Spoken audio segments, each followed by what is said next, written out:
Billionaire wanted a divorce, never expected that the savior he had been searching for was his wife. In the glittering world of high society, few names spark envy and admiration like Henry Blackwell, a self-made billionaire, business tycoon, and a man notorious for achieving everything he sets his sights on. But behind the facade of endless success and glossy magazine covers, Henry's seemingly perfect life is on the brink of collapse. He wants out of a marriage everyone once deemed a fairy tale. Little does he know, the very woman he's preparing to leave holds the key to the salvation he's desperately seeking. Brace yourself for intrigue, heartbreak, and redemption in this riveting story of unexpected love and unforeseen destiny. Henry Blackwell was known for his empire, Blackwell Innovations, headquartered in the heart of Manhattan. Ever since he was a teenager, he'd had a natural knack for business. He went from selling second-hand electronics in his parents' garage in upstate New York to hosting board meetings in glass-walled skyscrapers overlooking Central Park. That unstoppable drive had earned him every material comfort imaginable: luxury cars, yachts, private jets, and a social network filled with powerful figures like Bill Gates, who once joined him for a luncheon to discuss philanthropic endeavors. He was used to accolades and the dizzying pace of success. His fame brought him a curated circle of friends, some genuine, some opportunistic, and a relentless public eye. All that sparkle left little time for introspection or emotional connections. Yet 8 years ago, he had married Catherine Dumont, a classic beauty from a respected Bostonian family. Her father, the late Francis Dumont, had been a major investor in Henry's earliest ventures. Francis believed in Henry's vision, seeing in him the potential to revolutionize the tech world.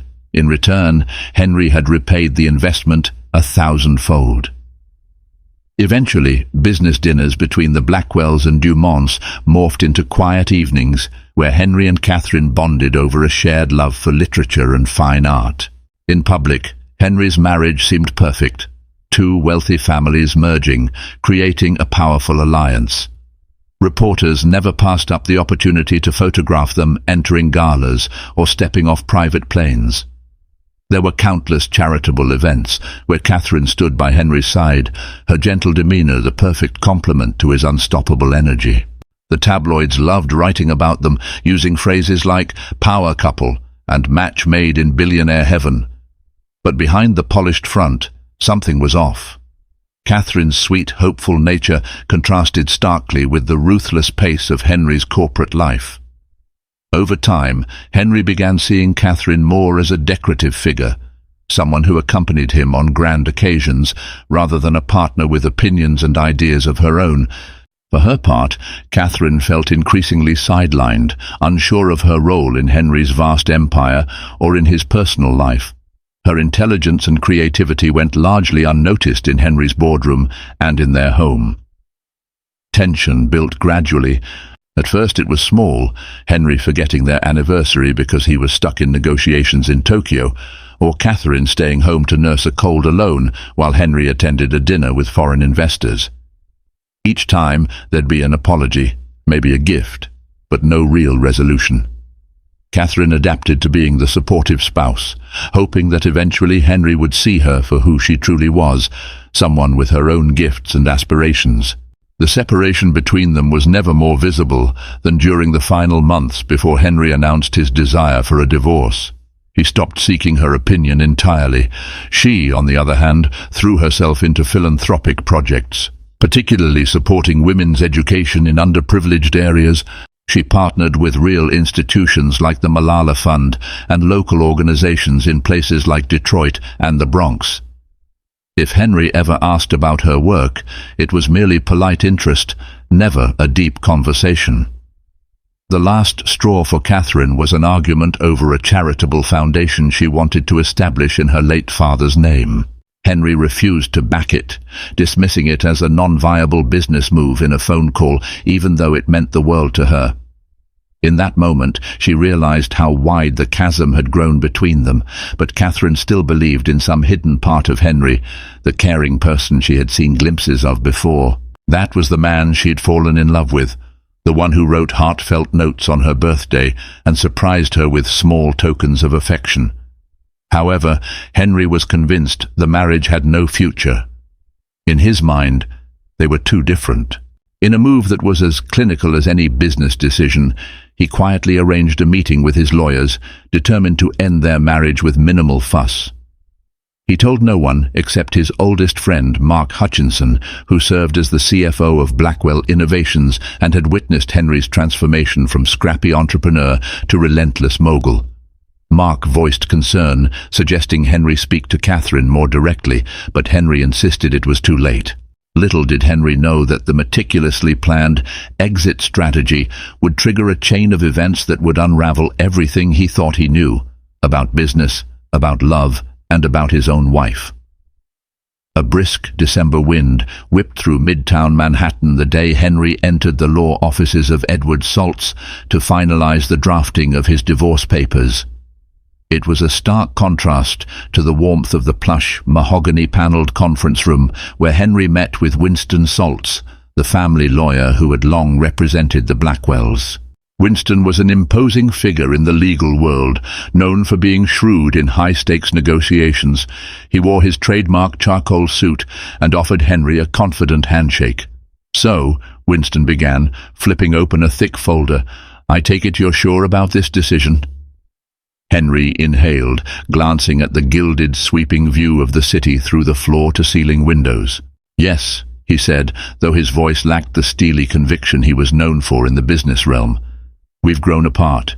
Catherine, she's not the same woman I married."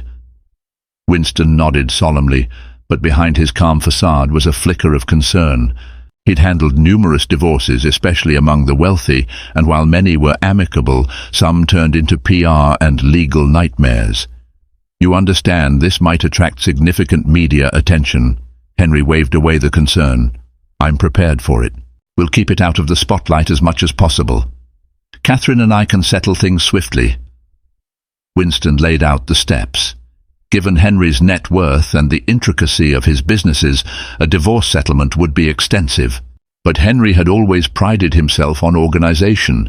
His personal holdings and Catherine's assets were clearly demarcated. They had a prenuptial agreement that ensured Catherine would be well taken care of, financially speaking.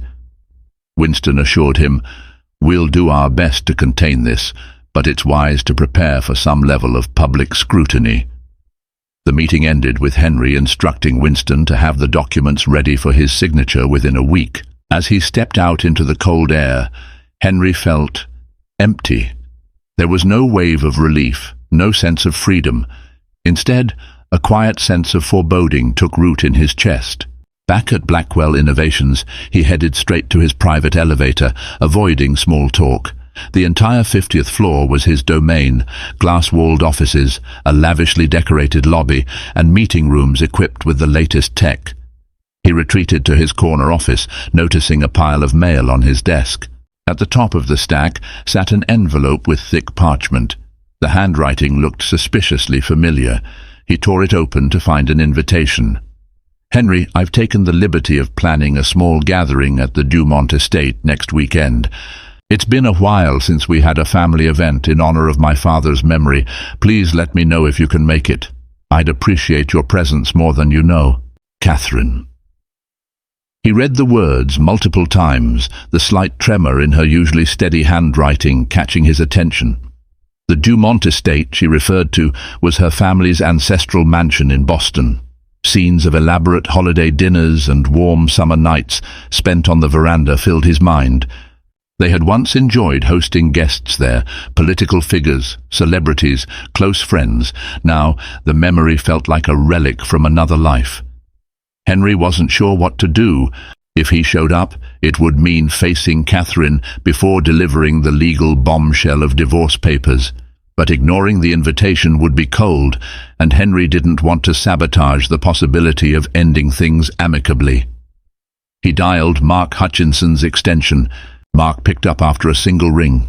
"Henry, everything okay?" Henry told him about Catherine's invitation. "I need your advice. Do I go or not?" Mark paused. "I think you should. You're trying to keep this civil, right? Talk to her." Maybe there's a more humane way than just dropping papers in her lap. The conversation ended with Henry agreeing. Despite his reservations, some part of him felt compelled to see Catherine in her own space. Maybe to see if the woman he once fell for, the Dumont estate in Boston, was a quintessential example of New England aristocracy. Nestled behind tall iron gates, the property boasted landscaped gardens, a historic mansion with ivy-covered walls, and a wide veranda that overlooked a serene lake. Henry arrived late on Friday afternoon, stepping out of his chauffeured car onto the gravel driveway. A chilly breeze rustled the bare branches of the ancient oaks that lined the path. At the entrance, Catherine's longtime housekeeper, Mrs. Barrett, greeted Henry with a subdued smile. "Welcome back, Mr. Blackwell. Mrs. Catherine is expecting you in the study." Henry thanked her and made his way through the foyer, where portraits of Dumont ancestors gazed down from gilded frames. He hadn't realized how much time had passed since his last visit. Everything felt strangely familiar, yet different, as though a layer of dust had settled over once vibrant memories. He found Catherine in the study, leaning over a thick ledger. She looked up when he entered, a cautious smile curving her lips. She wore a simple yet elegant ivory sweater dress that made her appear more delicate than he remembered. "Henry," she greeted quietly, closing the ledger. "I'm glad you came." Henry nodded, trying to dispel the awkwardness. "Thanks for inviting me. Got your note. I came as soon as I could." She gestured to a pair of armchairs by the fireplace, where a gentle fire crackled. "Have a seat. I wanted to talk to you about some things before the gathering tomorrow." They settled into the chairs. Catherine clasped her hands in her lap, seemingly collecting her thoughts. "It's been a tough year, Henry. With my father gone, the estate's been in disarray. I've been overseeing the staff and dealing with the trust he left behind." Henry nodded, remembering Francis Dumont as a formidable businessman and a stern father. "I'm sorry. I know how much he meant to you. How can I help?" Catherine looked momentarily surprised by his offer. "Well, for starters, I'd like your support at the memorial dinner tomorrow. Several of my father's closest friends and associates will be here. They'd like to hear how the foundation is progressing, and you know it would mean a lot to them if you spoke about your partnership with Dad." "Of course," Henry replied, though privately he felt conflicted. He would be giving a speech on the man whose daughter he was preparing to divorce. Catherine exhaled, relieved. "Thank you." She paused, gaze drifting to the flickering flames. "I know we've grown apart. I'm not naive, but tomorrow is not just about me. It's about my father's legacy. We both owe him so much." Henry nodded. "I understand." A silence enveloped them, filled with the weight of unspoken thoughts. For a moment, Henry considered telling her about the divorce papers. He opened his mouth, words on the tip of his tongue, but something held him back. Maybe it was the sorrow etched on her face, or the fact that she was trusting him to help memorialize her father. He decided to wait, to allow her this one last tribute before shattering her world. Catherine broke the silence. "I've arranged for your room to be prepared. You must be tired after the drive. Let me show you upstairs." She led him through the hallways, passing by rooms filled with family heirlooms, antique vases, rare books, and photographs chronicling generations of Dumonts. Catherine stopped at a familiar door, the same suite they used to share during their newlywed visits. The memory struck Henry hard. He remembered nights spent whispering dreams to each other, planning trips around the globe, imagining a life unburdened by corporate demands. He cleared his throat. "This room, are you sure you want me here?" She nodded, a ghost of a smile on her lips. "I had Mrs. Barrett air it out and change the linens this morning. I thought it would be comfortable for you." Then she turned to leave, pausing to add softly, "Let's do our best to honor Dad's memory tomorrow. Thank you for coming, Henry." As the door clicked shut behind her, Henry sank onto the edge of the bed. Everything in the estate reminded him of how different things had been at the start of their relationship. Back then, Catherine had challenged him, made him laugh, and even offered brilliant ideas he incorporated into his early business models. Had he really lost sight of all that? Shaking off the memories, Henry decided to freshen up and rest. Tomorrow was the memorial dinner, a final performance he would give before the truth about their marriage came to light. But even as he began to steel himself for what lay ahead, he couldn't ignore a growing knot of guilt in his stomach, a small voice that whispered, maybe, just maybe, he was making the wrong decision. Morning arrived quietly, with a pale light illuminating the Dumont estate's sprawling grounds. Henry awoke to the sound of distant birdsong. He dressed in a tailored suit, meticulously checking his appearance in the mirror, as if the right tie knot or polished shoes could fortify him for the emotional day ahead. Downstairs, Catherine had orchestrated everything perfectly. The staff moved in a calm, well-rehearsed dance, setting out white linens and gold-rimmed china in the formal dining room. Vases brimming with white roses, Francis Dumont's favorite flower, adorned the tables. Catherine herself looked poised, though a slight tightness in her smile betrayed underlying tension. Guests began arriving around noon. Family friends, former business associates of Francis, local politicians. Henry recognized many faces, all of whom greeted him with respectful handshakes and gentle condolences. It felt like stepping back in time, an echo of the countless events they used to host here.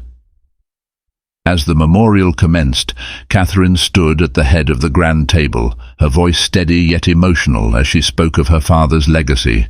She recalled childhood memories, Francis teaching her how to fish, his unwavering encouragement of her ambitions, and his pride in Henry's entrepreneurial successes. When she gestured for Henry to speak, the room hushed. Stepping forward, Henry cleared his throat, heart pounding despite his long history of public speaking. Francis Dumont was more than a father-in-law.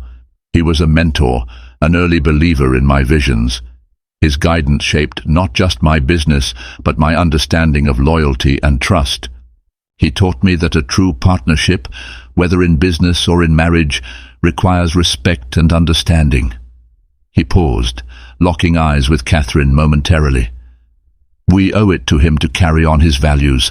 I promise to support Catherine and the Dumont Foundation in whatever way I can. His memory deserves nothing less. A soft wave of applause followed his words. Catherine smiled, truly smiled. For a fleeting moment, Henry felt a rush of warmth, a mix of pride and regret swirling inside him. He had intended to deliver a straightforward eulogy, but something deeper escaped his lips, something that hinted he was more connected to Catherine than he let himself believe.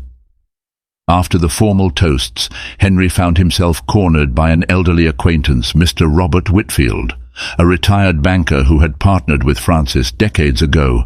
Mr. Whitfield's voice trembled with age.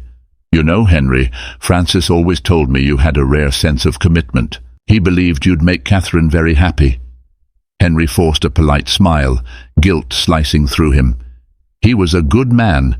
I hope I can continue to make him proud. Whitfield patted Henry's shoulder. Good lad. Keep the faith, son. The gathering gradually transitioned to a more casual affair, with people milling about, sharing stories. Catherine excused herself to check on some estate matters. Henry took the opportunity to slip outside, seeking a moment of solitude. Strolling across the manicured lawn, he eventually reached a secluded bench near the lake. He sat down, gazing at the water's still surface. Memories assailed him, laughter shared with Catherine under summer skies, stolen kisses amid the rose garden, and late-night talks about the future. He'd allowed his ambition to overshadow those tender moments, burying them beneath corporate deals and global expansions. His phone vibrated, breaking his reverie. It was Mark Hutchinson. Henry, Mark said, urgency in his voice. We've got a problem at Blackwell Innovations. Henry's pulse spiked. What kind of problem? There's a security breach in the main servers. Some new algorithm you authorized, Project Griffin, appears compromised. We might be looking at a major leak if we don't act fast. Henry's stomach dropped. Project Griffin was supposed to be his next big success, a revolutionary software platform to integrate AI with supply chain optimization. Did you lock down the server? We're trying, but we need your clearance. This is serious, Henry. We have to consider halting the entire project until we know what's going on. I'm worried about sabotage. Images of scandalous headlines and plummeting stock prices flashed through Henry's mind. He had neglected to focus on Project Griffin in recent weeks, too preoccupied with personal matters. I'll deal with it, he said, standing up. I'll head back as soon as I can. He ended the call, frustration and panic mingling within him. Another crisis, another potential meltdown. But as he turned to head back to the mansion, he spotted Catherine emerging from the house, her delicate features marred by concern. She approached, noticing his anxious expression. "Is everything all right, Henry?" she asked softly. He hesitated. His instinct was to handle business matters alone, to push Catherine aside as he always did. But he recalled something Francis had once told him. Catherine is as sharp as they come. Don't underestimate her. With a sigh, Henry decided to share the bare truth. "There's a problem at my company, a critical security breach. It's complicated, but I may need to leave soon." Catherine's face fell, but she nodded. "I understand. Do what you have to do." Then she surprised him by placing a hand gently on his arm. "If you need any help, contacts, resources, let me know. My father's connections in the cybersecurity sector might prove useful. He always said that the best help is often closer than we think." He studied her features, taken aback by her willingness to assist. In that moment, Henry was struck by the realization that Catherine was not just a figurehead. She was intelligent, resourceful, and compassionate, exactly the kind of person who could help navigate a crisis. As the guests began to disperse, Henry made a swift exit, mind whirling with conflicting thoughts. He had come here ready to bury the final remnants of their relationship. Yet Catherine had just extended a lifeline in his darkest hour, reminding him that maybe, just maybe, he'd been looking for solutions in the wrong places all along. Henry arrived back in Manhattan that same night, going straight from his chauffeured car to the penthouse. He dropped off his suitcase and headed for the Blackwell Innovations headquarters, which bustled with frantic activity despite the late hour. Mark Hutchinson was waiting in the executive conference room, his laptop displaying lines of security logs. "We've contained the breach temporarily," Mark explained, "but we're not sure how deep it goes. Our team found lines of malicious code inside Project Griffin's mainframe." Henry's jaw clenched. Could it be an inside job? Mark sighed. Possibly. The infiltration was too precise. Whoever did this knew exactly where to strike. Henry slumped into a chair, raking a hand through his hair. Project Griffin was his brainchild, a potentially revolutionary platform that could cement Blackwell Innovations as the global leader in AI-driven logistics. Losing control of it would be catastrophic, not just in terms of finances, but also reputation. They spent the next hours in tense discussion with the company's top cybersecurity experts. One name kept surfacing: Dominion Analytics, a rival firm that had previously tried to poach some of Blackwell's best engineers. Rumor had it that Dominion's CEO, Gavin Rourke, was determined to dethrone Henry. Amid the clamor of phone calls and frantic keyboard typing, Henry found himself thinking about Catherine. Her calm composure at the Dumont estate contrasted sharply with this storm of crisis. He remembered her offer of help, the sincerity in her eyes. Part of him wanted to call her, to hear her voice, to ask for guidance. Yet his pride flared up, reminding him that he was Henry Blackwell, the unstoppable mogul who never needed anyone's help. By dawn, the team was exhausted. Mark insisted Henry get a couple of hours' sleep. "We'll reconvene at noon. Try to rest." Henry returned to his penthouse, collapsing onto the bed without even removing his shoes. He drifted into a restless slumber filled with fragmented dreams. Catherine's sad smile, Francis Dumont's cautionary words, lines of corrupted code, and swirling headlines about corporate sabotage. When Henry woke, it was nearly midday. He felt no more refreshed than before. Bleary-eyed, he checked his phone. There were numerous missed calls and messages, from Mark, from board members, even from Winston Saltz's office, but one text stood out. "Catherine, hey, how are things going? If you need any contacts from Dad's cybersecurity circle, I can forward you some names. Let me know." Henry hesitated, torn between ignoring her message and responding. Finally, he typed, "Henry, it's complicated. We suspect Dominion Analytics is behind the breach. If you have any leads, I'd appreciate it." Almost immediately, her reply arrived. "Catherine, I'll make some calls and send you what I find. Simple, direct, yet supportive." Henry felt a pang of guilt. Here he was, leaning on her in a crisis, while still planning to hand her divorce papers. The hypocrisy stung him. That afternoon, Henry reconvened with Mark and the team. They strategized a plan to isolate Project Griffin from the main network to limit further data leakage. While the engineers discussed technical solutions, Mark pulled Henry aside. "Word on the street is that Dominion has been courting our top coder, Leslie Eng. If Leslie jumps ship, we might lose the core architecture of Griffin," Mark warned. Henry pinched the bridge of his nose, stress piling on. Leslie is under a strict non-compete. But if Dominion is behind the sabotage, they might have blackmailed or bribed her. We can't let her leave. Determined, Henry decided on a direct approach. He summoned Leslie Ung for a private meeting in his office. Leslie was a brilliant software architect, a quiet woman in her late 20s with a slight stoop to her shoulders from long hours at the computer. She entered timidly, her eyes flicking nervously around the opulent space. "You wanted to see me, Mr. Blackwell?" she asked, fiddling with the hem of her sweater. Henry motioned for her to sit. "Leslie, I've heard a rumor that Dominion Analytics is trying to recruit you. I need your honest answer." Leslie's cheeks colored. "They reached out. I told them I'm not interested. My loyalty is here." Henry studied her. "But the sabotage in Project Griffin, do you have any idea how that might have happened?" She shook her head vigorously, face pale. "I swear I would never jeopardize the project. My code was reviewed regularly. Her eyes began to fill with tears. "I know how important Griffin is. I'd never betray the team." Something in her demeanor rang true to Henry. She didn't look like someone who would orchestrate a malicious hack. He exhaled, softening. "All right, Leslie, I believe you. But please, if you have any suspicions about who might be involved, come to me directly. I don't want to lose you." She nodded, wiping her eyes. "Thank you, Mr. Blackwell." After she left, Henry felt a measure of relief. He trusted Leslie's integrity, but if she wasn't the saboteur, who could it be?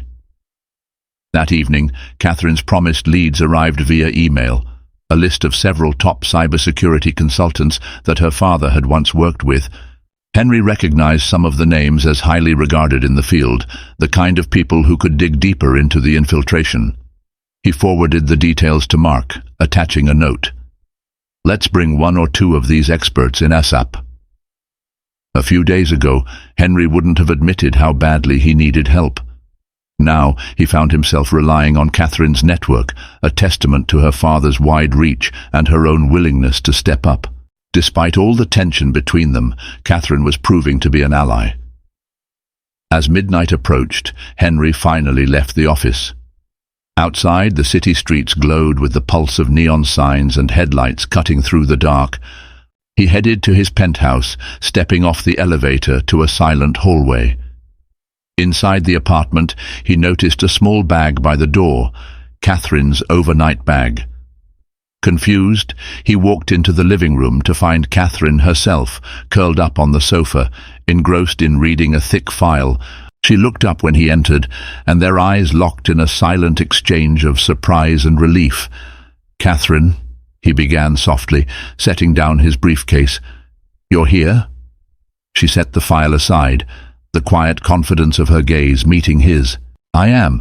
I thought you might need some support." For the first time in a long while, Henry felt something stir within him. an emotion bordering on gratitude, even affection. He had no words, only a faint nod. As the chaos of corporate sabotage swirled around him, Catherine was there, offering not just resources, but a gentle reminder that he wasn't alone. Catherine's sudden presence in the penthouse jolted Henry's carefully guarded composure. For years they had lived separate lives under the same roof, like strangers passing each other in a museum. Now, with his world spiraling, she was the one choosing to stand by him. They sat across from each other in the living room, Henry still dressed in his crisp suit, Catherine in a casual sweater and jeans that somehow made her look both elegant and comforting. A tension buzzed in the air, a mixture of unresolved feelings and the high stakes of the crisis. Catherine broke the silence. "I know this is a difficult time, and I'm sorry. I don't want to add more pressure, but I thought it might help if we put our heads together." Henry managed a half-smile. "You've helped already. Those cybersecurity leads you sent. Mark is reaching out to them. Thank you." She nodded. "Good. I also brought some documents," she said, picking up the thick file on the coffee table. "Notes Dad made about potential threats to your company. Apparently, he was investigating Dominion Analytics for unethical practices before he passed away." Henry's eyebrows shot up. "I didn't know that. Francis never mentioned it to me." "He was protective. He didn't want to worry you unless he had solid proof," Catherine explained. She slid the file toward Henry. "I only found these notes recently while going through his study. Dominion Analytics has some shady connections, shell companies, overseas accounts. Dad suspected they might target Blackwell Innovations." Henry took a moment to absorb her words. Francis had been a stern figure, but always forward-thinking. It made sense he'd be cautious on Henry's behalf. "Thank you for this," Henry murmured, leafing through the pages. "It might give us a lead."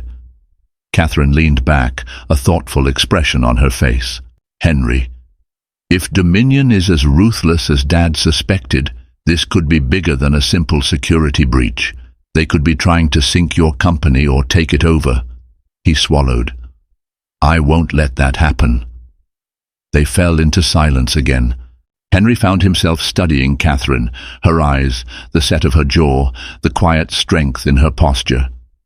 It suddenly struck him how much he'd taken her for granted, and how close he was to losing her forever. "Catherine," he said softly, voice trembling despite himself. There's something I need to tell you." She looked up, a flicker of anxiety passing through her eyes. "What is it?" The words hovered on his lips. "I filed for divorce." But somehow he couldn't bring himself to say it. The moment stretched, heavy with unspoken confession. He could see the flicker of doubt, the question forming on her face. The phone rang, shattering the tension. Henry sighed, pulling it out. It was Winston Saltz, his lawyer. Pressing his lips together, Henry answered. "Yes, Winston?" Winston's voice boomed through the line. "Henry, I've been trying to reach you. We need a final decision about the divorce papers. Are we moving forward or not?"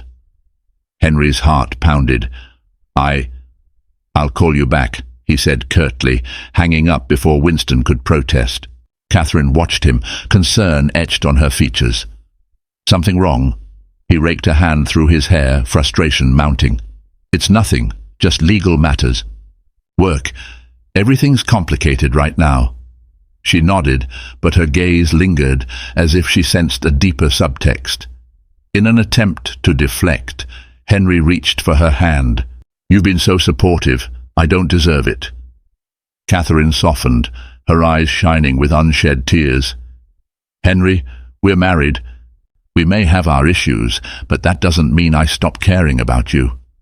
His chest tightened with conflicting emotions, gratitude, guilt, and a spark of something that felt like the early days of their relationship. He wanted to tell her everything, to bare his soul about the pressure he felt, about how success had swallowed him whole, leaving little room for love or marriage. Instead, he squeezed her hand gently. "Thank you," he repeated, wishing those two words could convey everything roiling inside him. The moment broke when Mark Hutchinson called to confirm a meeting with one of the cybersecurity experts Catherine had recommended. Duty-bound, Henry pulled away, promising Catherine he'd keep her updated. She only smiled in understanding, but Henry could see the questions in her eyes, questions he wasn't yet brave enough to answer. Even after she went upstairs to the guest bedroom for the night, Henry sat alone in the living room, staring at the divorce papers Winston had discreetly couriered to him the day before. They lay in a sealed envelope on the coffee table, a tangible reminder of the decision he'd already made. Now, he wondered if he was truly ready to sign them. The lines between the life he'd chosen and the life he was losing began to blur, leaving him suspended in an agonizing limbo of doubt. The next day brought an unexpected twist.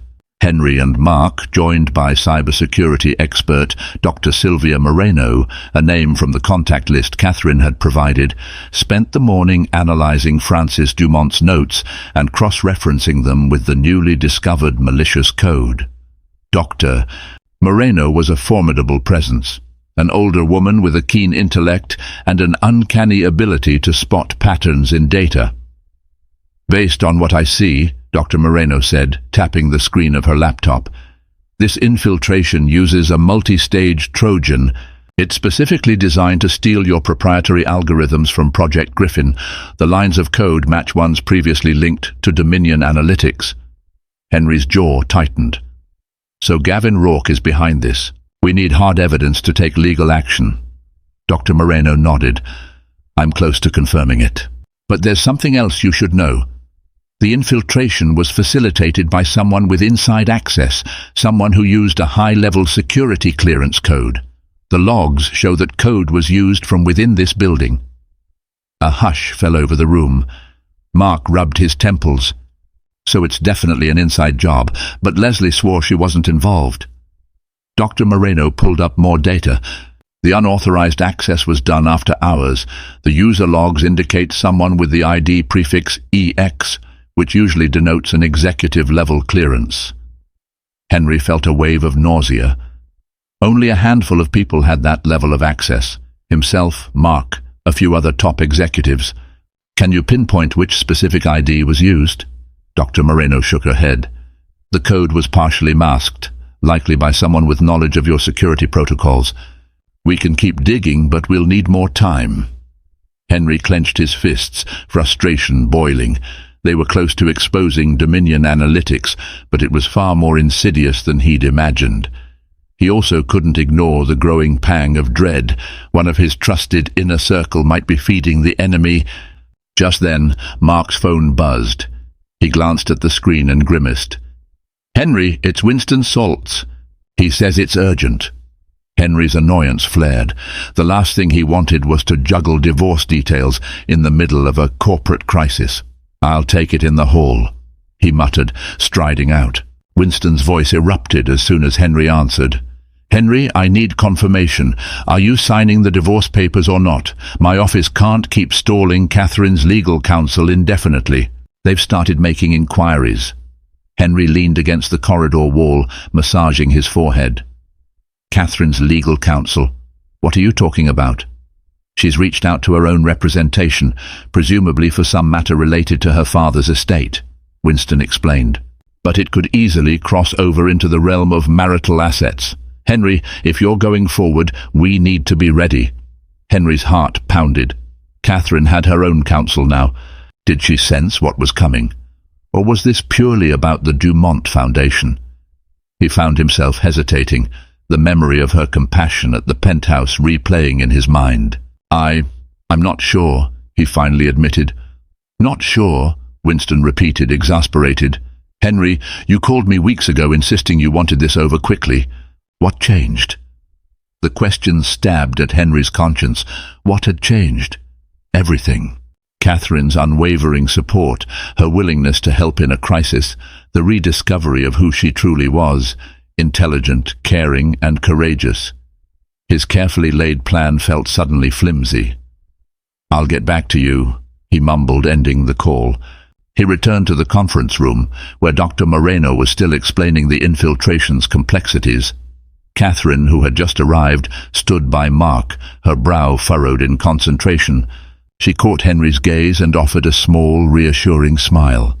That single moment of connection rattled him. Here was a woman who was not only his wife, but also a potential ally in his darkest hour. He felt an overwhelming urge to protect her, not cast her aside. After Dr. Moreno wrapped up, Catherine spoke. "I've been reaching out to some of Dad's former associates to see if they can give us any insider information on Dominion's dealings. I also have a friend, Elena Thompson, who works at the Department of Justice. She might have insight into Dominion's legal vulnerabilities." Henry felt a rush of gratitude. "That could be invaluable. Thank you, Catherine." She nodded, her gaze determined. "We'll get to the bottom of this. Dad believed in you, for good reason. I'm not about to let Dominion sabotage everything you've built." For the rest of the day, the team strategized on how to expose Dominion analytics. Henry found himself increasingly reliant on Catherine's contacts and perspective. Time and again she proved her mettle, suggesting ways to approach potential whistleblowers, bridging communication gaps with old Dumont allies. By evening, Henry realized Catherine was orchestrating a subtle but crucial part of their counter-offensive. Where he had influence in the corporate world, she had reach in philanthropic and governmental circles.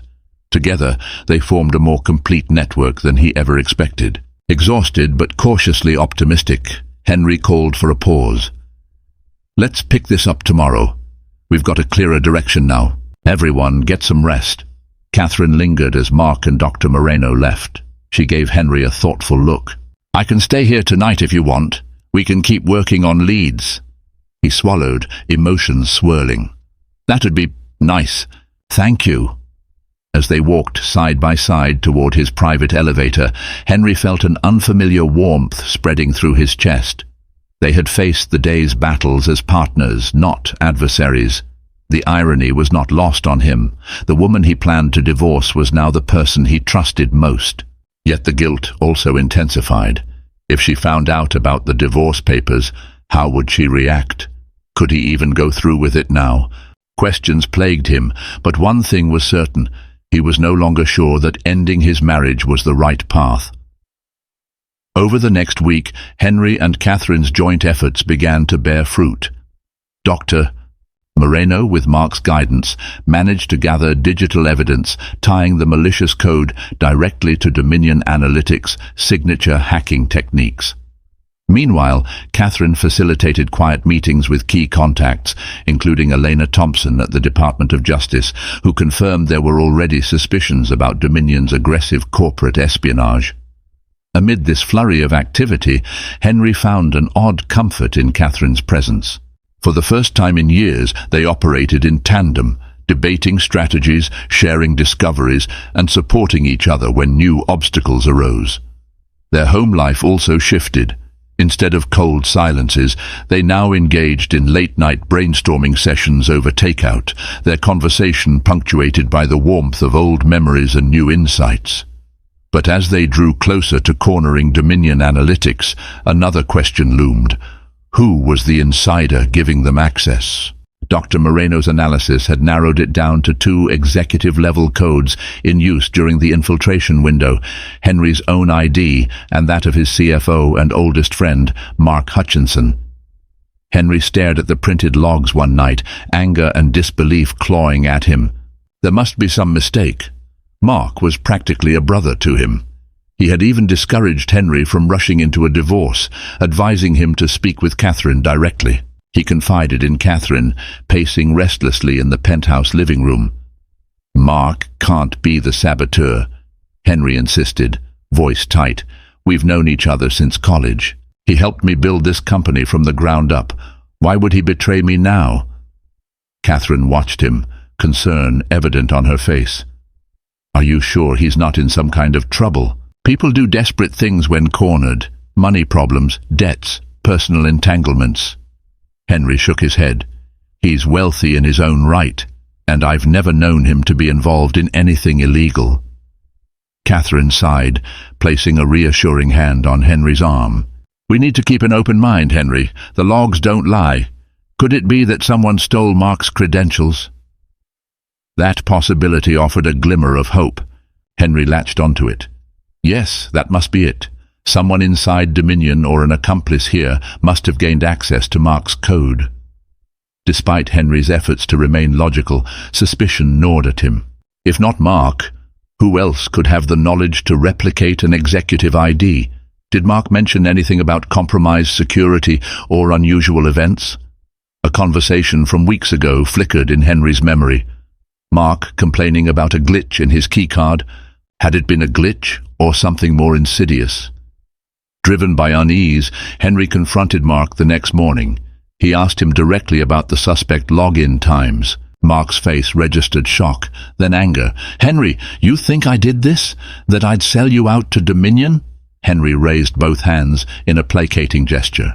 "I'm not accusing you, but Dr. Moreno found your ID was used during the breach window. We have to consider the facts." Mark raked a hand through his hair. "Someone must have cloned my credentials. Maybe that glitch I mentioned wasn't a glitch at all. My key card was acting weird. I told IT, but they said they'd get back to me." It felt plausible, even likely. Yet Henry could sense Mark's agitation ran deeper than frustration over the hack. There was a tension in Mark's voice, a haunted look in his eyes, as if something else weighed on him. That evening, as Henry and Catherine continued sifting through more evidence, Catherine noticed an anomaly in the financial statements Mark had provided for a board review. Carefully, she circled a series of transactions. "Henry, look at these. They're labeled as operational expenses, but the amounts are unusually high and recurring. That's not typical for your business pattern." Henry frowned. "What are you implying?" Catherine pulled up the data on her laptop, cross-referencing it with public records from one of her father's old investigative contacts. The result was startling. The money was being funneled to a shell company. "Triple Crown Ventures," Catherine read aloud. "Registered in the Cayman Islands. I cross-checked the owner. It's Gavin Rourke's cousin." A chill settled over them. The puzzle pieces clicked into place. Mark had been funneling money to a shell company connected to Dominion CEO Gavin Rourke. The transactions spanned months, more than enough time to plan a coordinated sabotage. Henry's breath caught. He wanted to shout in denial, but the facts stared him in the face. Mark, his best friend, was entangled with Dominion Analytics financially. Catherine squeezed his hand. "I'm sorry, Henry, but it appears Mark might be more involved than you thought." Anguish warred with betrayal in Henry's expression. He had pinned all his trust and loyalty on Mark, the one constant in his life even before Catherine. If Mark truly was the traitor, it wasn't just a corporate betrayal. It was personal, a shattering blow to Henry's faith in friendship. Catherine brushed her thumb over the back of Henry's hand. "We'll get to the bottom of this," she said softly. "Whatever it takes." Henry swallowed hard, eyes flicking to Catherine's face. She had no idea how much her words bolstered him, how her compassion was the only thing keeping his grief in check. In a matter of days, he had discovered not only that his company was under siege, but that his closest confidant might be the orchestrator. And through it all, the woman he once thought he wanted to leave had become his strongest ally. Henry hardly slept that night, haunted by the financial records implicating Mark. By morning, he was consumed by a mixture of rage and heartbreak. Before heading to the office, he and Catherine agreed on a strategy. Approach Mark directly with the evidence, giving him a chance to explain. If his explanation fell short, they would forward everything to the authorities. They arrived at Blackwell Innovations to find Mark already seated in Henry's office, eyes bloodshot and shoulders sagging. He must have known the confrontation was inevitable. Henry shut the door, stepping behind his desk with Catherine by his side. He placed a folder on the polished surface, his voice trembling with fury. "Explain these transactions, Mark. I want the truth." Mark's gaze flickered to Catherine, then to the folder. I can explain." Henry's fist clenched. "Then do it." With a shaky breath, Mark began to unravel a story of mounting personal debt. It had started when he made a series of risky stock investments using leveraged funds. The market turned against him, wiping out millions. Desperate to recover his losses before anyone noticed, he borrowed from predatory lenders. His desperation only deepened when Dominion Analytics approached him with an offer. "I never meant for it to go this far," Mark said, voice cracking. "Rourke cornered me. He threatened to expose me to you, to the board. He promised he'd cover my debts if I gave him access to Project Griffin's design. I only gave him small pieces at first, but he wanted more. Then I couldn't stop." Henry's stomach churned. The betrayal burned, but he could see how Mark had trapped himself in a spiral of desperation. Catherine's eyes welled with empathy, but she didn't speak, letting Henry handle the confrontation.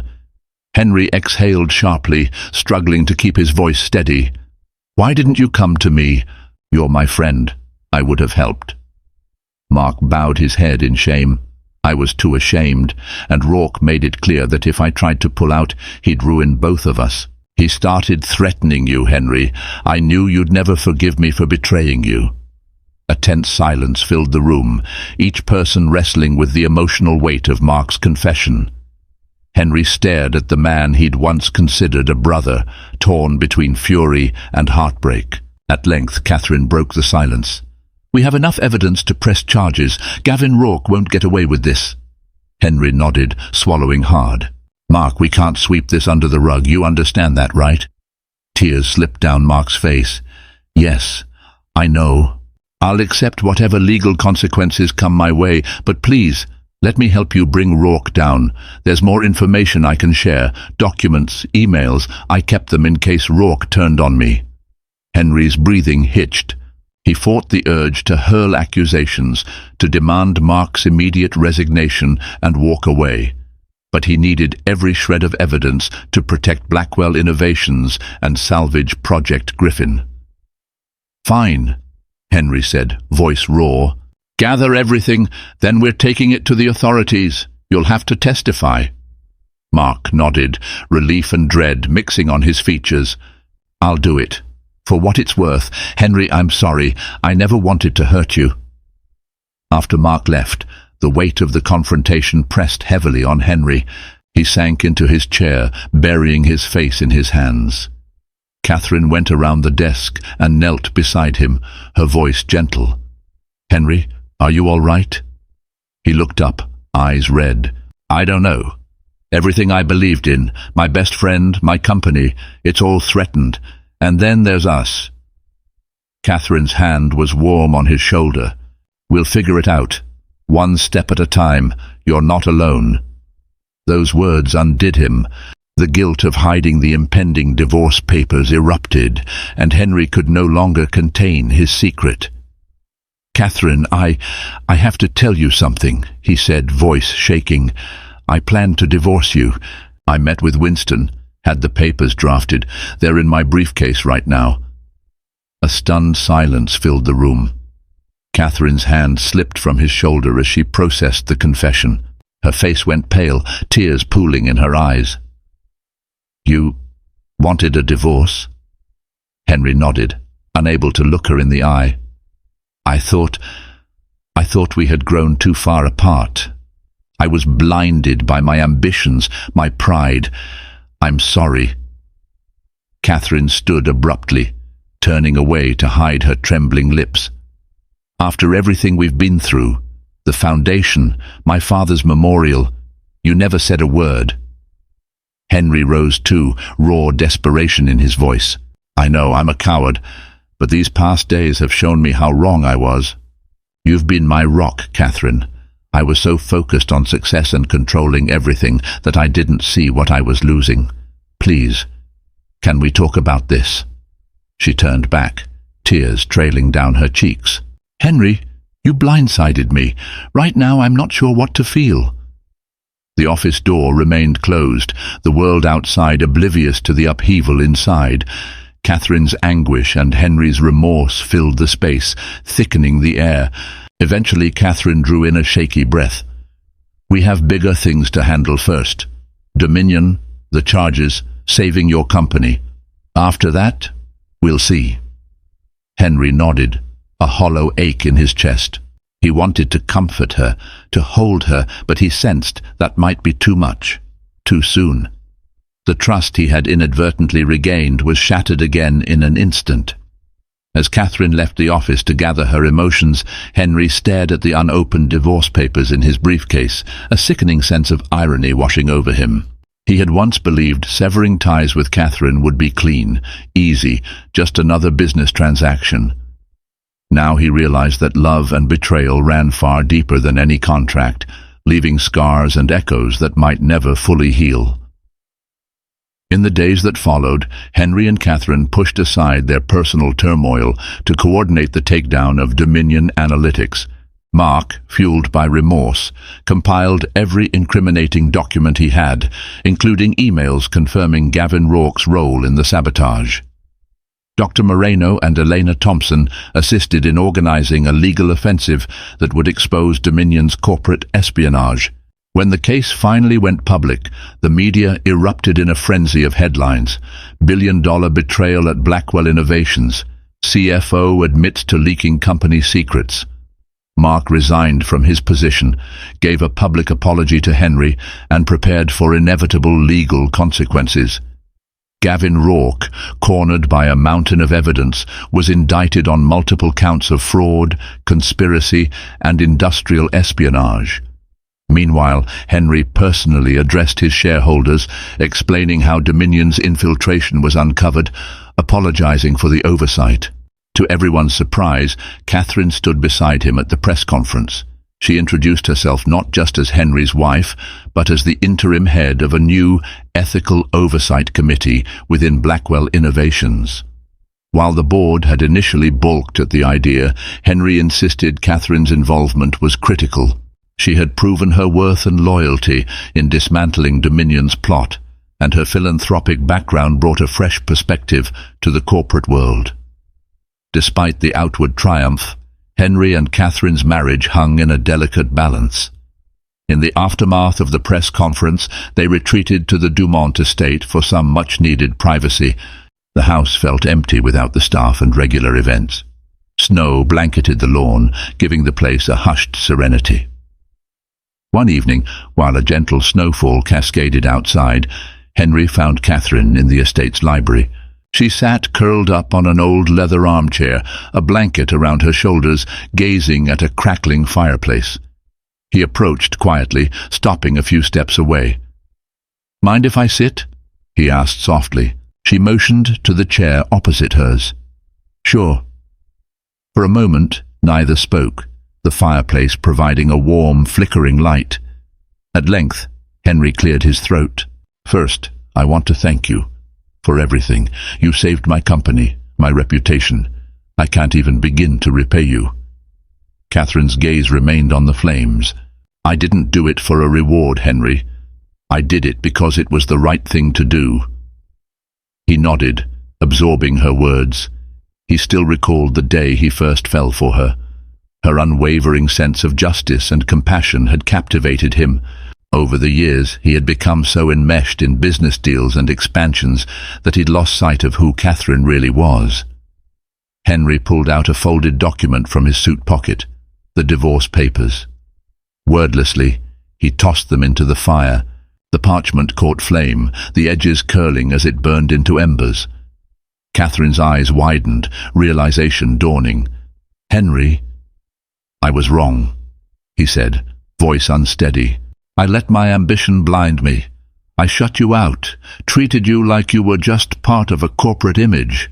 I forgot how extraordinary you are, how much I need you, not just as an ally, but as a partner in life." She blinked back tears. "You broke my trust." "I know," he whispered. "And if you can't forgive me, I'll understand. But if there's any chance to start over, I want that. I want us." Emotions played across Catherine's face. Hurt, anger, love. Slowly she stood up, stepping toward him. "You can't just fix everything with a grand gesture," she said, but her tone was softer than before. "Rebuilding trust takes time." Henry nodded, taking her hand in his. Then let me spend whatever time it takes proving I'm worthy of another chance.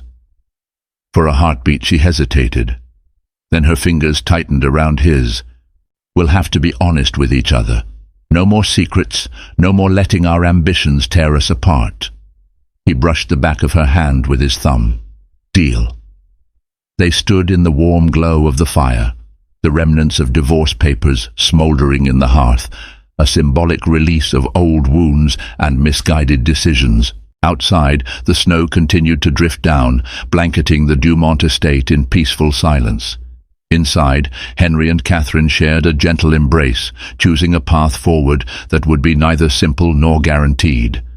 But it was a path they would walk together, their bond tempered by trials and reaffirmed by the realization that sometimes salvation lies closer than we ever imagined. And so, what began as a cold-hearted decision to end a marriage unraveled into a saga of betrayal, redemption, and rekindled love. Henry Blackwell, blinded by ambition, discovered that the savior he had desperately been seeking was right beside him all along, his wife, Catherine. Together, they not only rescued the company from the brink of collapse, but also found a renewed faith in each other and in the power of second chances. If you were captivated by the twists, heartbreak and triumph in this story, don't forget to show your support. Like, share and subscribe to this channel for more riveting tales that explore the complexities of love, ambition, and the human heart. By staying connected, you'll never miss another incredible journey.